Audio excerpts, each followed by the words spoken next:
Hello everyone. When you think of Cambodia, what comes to mind?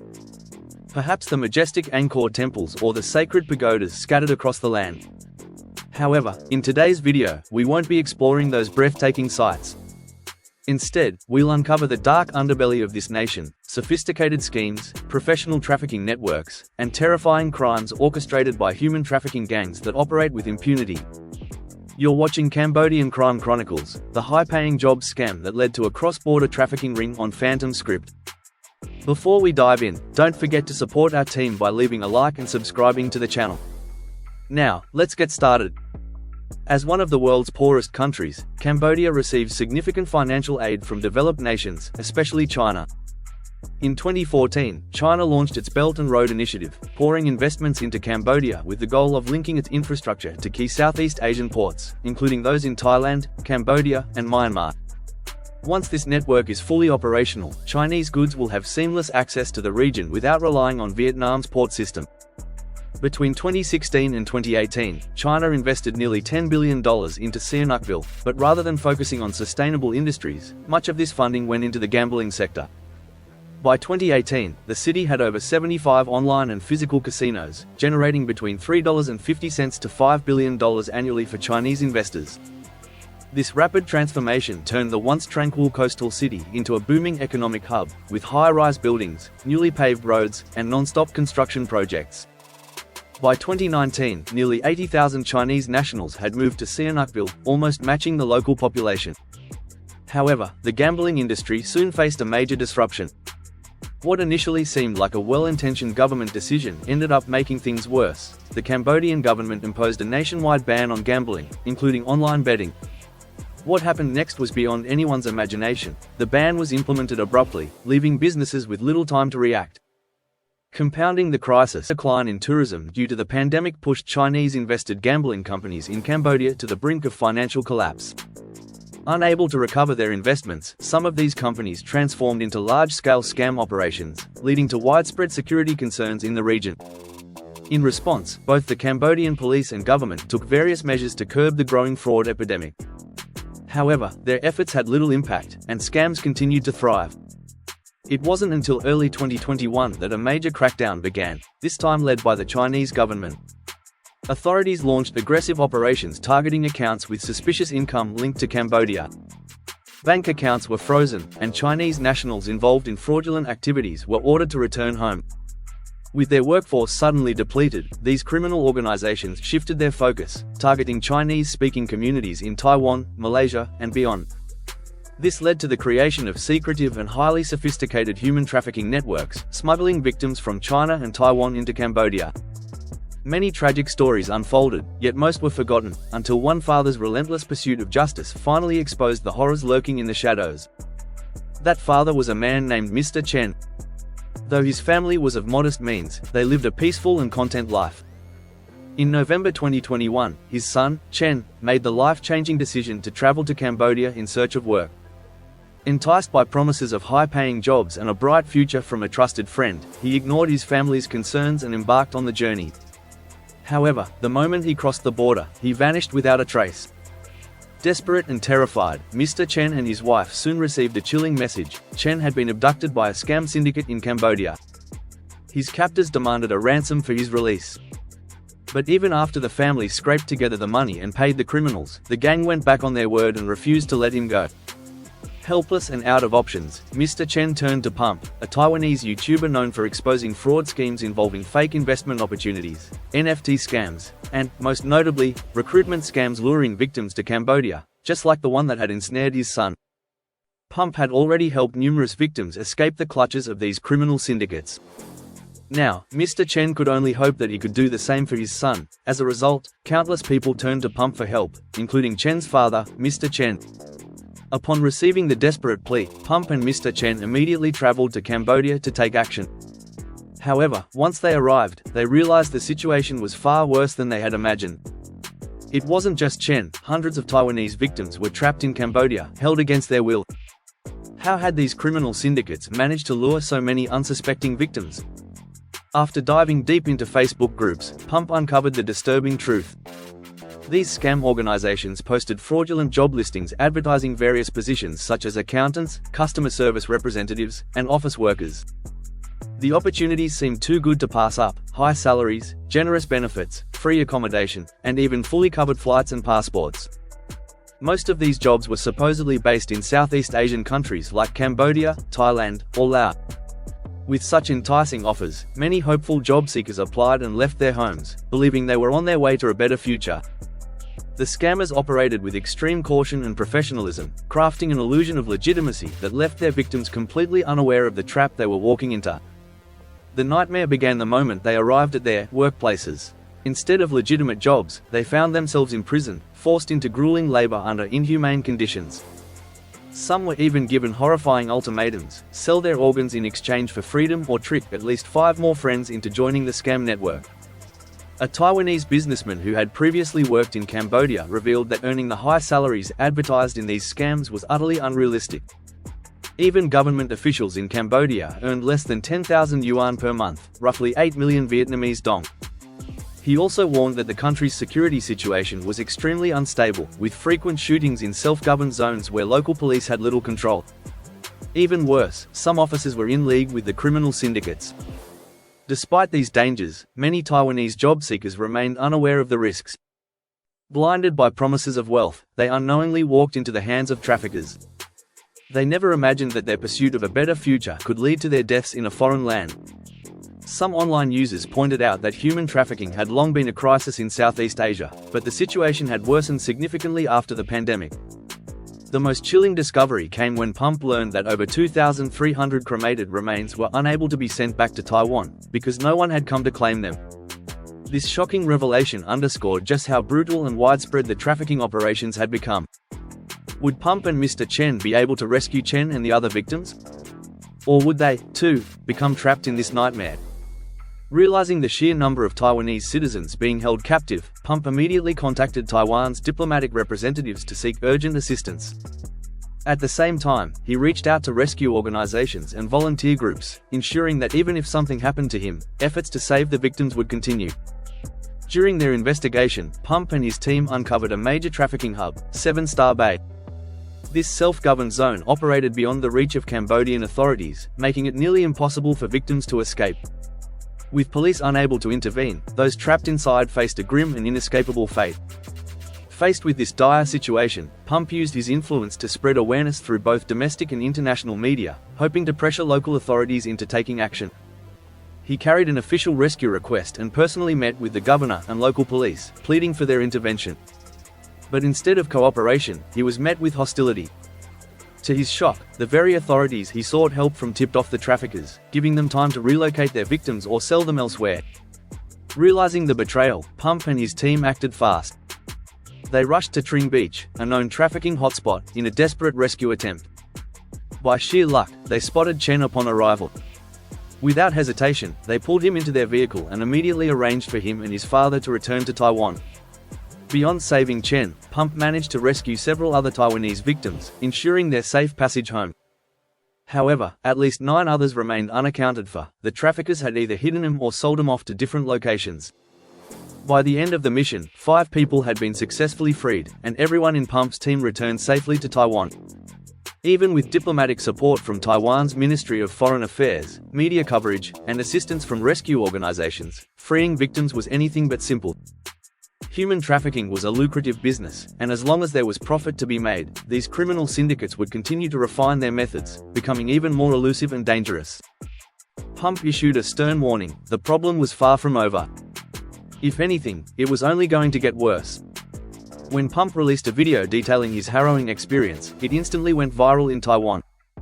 People praised his bravery, and as the story gained traction, more victims stepped forward, exposing the horrifying reality of human trafficking in Cambodia.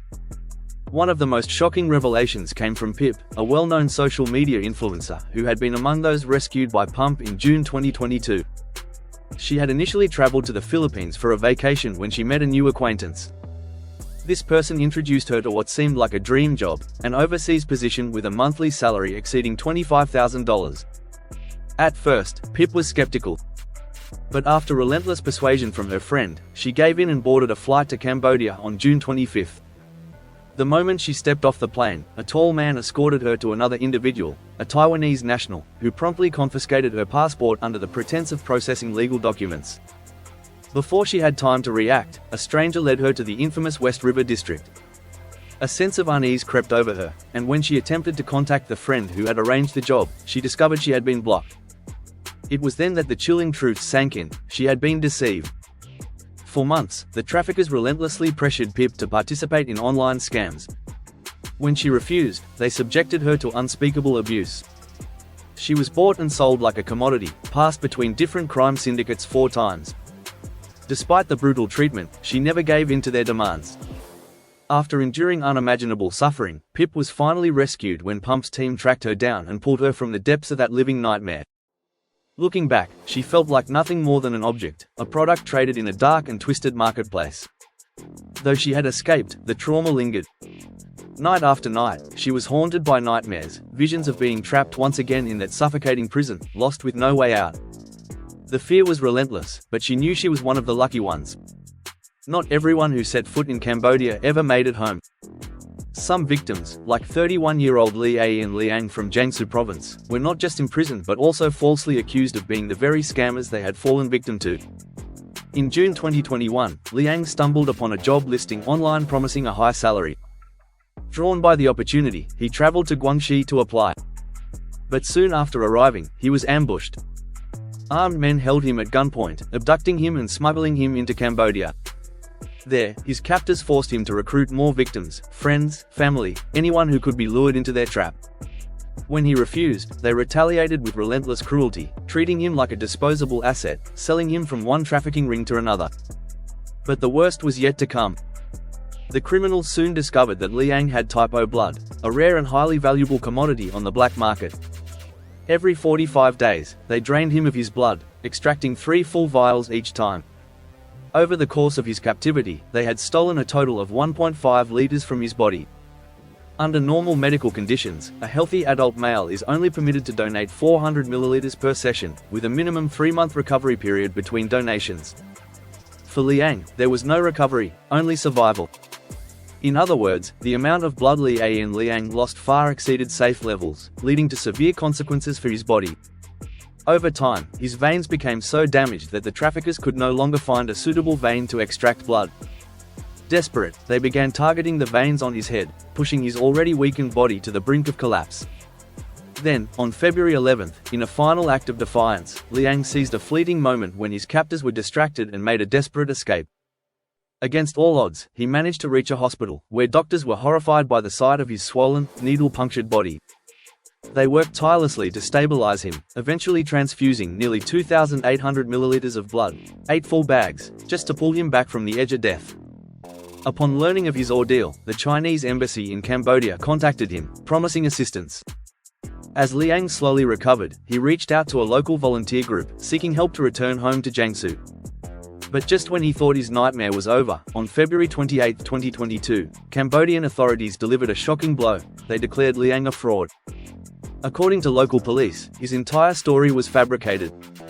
They alleged that he had entered Cambodia illegally, then faked being a trafficking victim to gain public sympathy, secure hospital treatment, and obtain a legal route back to China. Without hesitation, they issued an arrest warrant, not just for Liang but also for 4 volunteers who had helped him.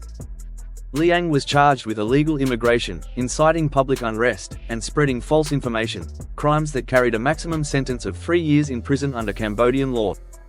The 3 volunteers faced their own charges, accused of unlawfully interfering with public affairs and falsifying employment documents. Under the court's ruling, Liang was to serve his sentence in Cambodia before being deported. However, due to a resurgence of his illness, authorities permitted him to return to China for further medical treatment. Then came the final betrayal. China's state-run television network aired a damning report, claiming that Liang and the volunteers had fabricated their testimonies. The report condemned him for deceiving the public, exploiting social compassion, and wasting valuable government resources. At first, Chinese social media users had rallied behind Liang, denouncing Cambodian authorities for distorting the truth and blaming job recruitment websites for failing to vet fraudulent ads. But after the state broadcast, public opinion shifted almost overnight. Many now believed that misinformation was rampant online, that truth and falsehood were hopelessly intertwined, and that reckless accusations could lead to unintended consequences. What had begun as a harrowing tale of survival had, in the end, turned into a cautionary lesson about trust, power, and the ever-blurring line between fact and deception. When Li and Liang returned to China, the media fell silent. There were no further reports on whether his trial took place, whether the charges against him were true, or what had really happened. His story gradually faded into obscurity, until the case of YouTuber Pump, who was rescuing people from Cambodia, started making waves. As Pump's efforts gained attention, Taiwanese social media users began revisiting Liang's case. The more information spread, the more Cambodia came to be seen as a dangerous place. Many Taiwanese citizens swore they would never set foot in the country. Sensing the growing public outrage, the Taiwanese government stepped in, launching efforts to rescue victims. Soon, a wave of desperate pleas for help flooded in. By August 2022, authorities had received reports of 340 cases, far more than they had anticipated. Faced with the shocking numbers, Taiwan's police and diplomatic agencies quickly formed a special task force. This unit coordinated with departments of foreign affairs, internal affairs, law enforcement, labor, and other agencies to address the growing crisis of Taiwanese workers being lured to Cambodia under false pretenses. By July 26, Taiwanese police had ramped up security measures at the country's airports. Every passenger leaving for Cambodia was subject to thorough questioning, with officers warning them about the dangers. Yet despite the government's efforts, many remained unaware or simply chose to ignore the risks, still believing they could find lucrative opportunities there. Some even claimed they were called by God to travel to Cambodia. Watching so many people disregard the warnings, the global anti-fraud organization, one of the key groups working to combat trafficking, began to lose hope. Frustration turned into exhaustion as the organization found itself not only overwhelmed but also subjected to malicious attacks and slander. Even those they had successfully rescued sometimes turned against them, accusing them of blocking their path to fortune.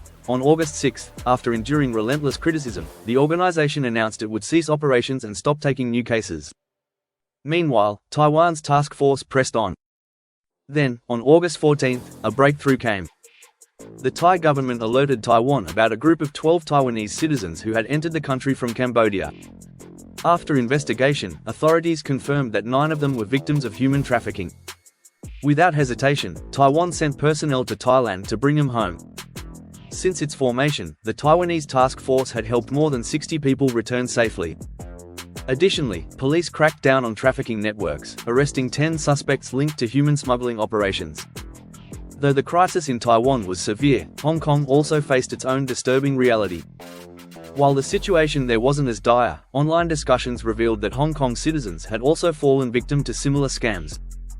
According to the latest immigration data, as of July 2022, officials had received 17 reports from families searching for missing relatives who had traveled to Southeast Asian countries such as Thailand, Myanmar, Cambodia, and Laos, only to lose all contact. Tragically, at least 5 Hong Kong citizens remained missing, their fates unknown. While the pandemic continued to rage, Hong Kong's strict quarantine policies led to a bizarre and tragic incident. A Hong Kong resident, known only as D, fell victim to a fraudulent job advertisement and was lured to Taiwan under false pretenses. When his family discovered the deception, they immediately contacted the police for help. Fortunately, D managed to escape from his captors and made his way to the airport, desperate to return home. But there was a problem. Due to Hong Kong's rigid quarantine policies, D was unable to secure a mandatory quarantine hotel room in Thailand. Without this booking, he was denied boarding on his flight back to Hong Kong. His family pleaded with health authorities, hoping he could be granted an exemption and allowed to quarantine upon arrival instead. D had even tested negative for the virus, making his case all the more urgent. The response was chillingly indifferent. Hong Kong's health department simply passed the matter to law enforcement, which never followed up. With no way out and no assistance, D was left stranded. It didn't take long for his captors to find him again. He was recaptured and transported to a forced labor camp in Myanmar. To this day, no one has heard from him. And so, once again, the old truth remains: the only free cheese is in a mousetrap. A single moment of carelessness can lead to a trap from which there is no return. Stay vigilant. That concludes today's true crime story. If you found it compelling, don't forget to like and subscribe for more thrilling and mysterious cases. See you in the next video.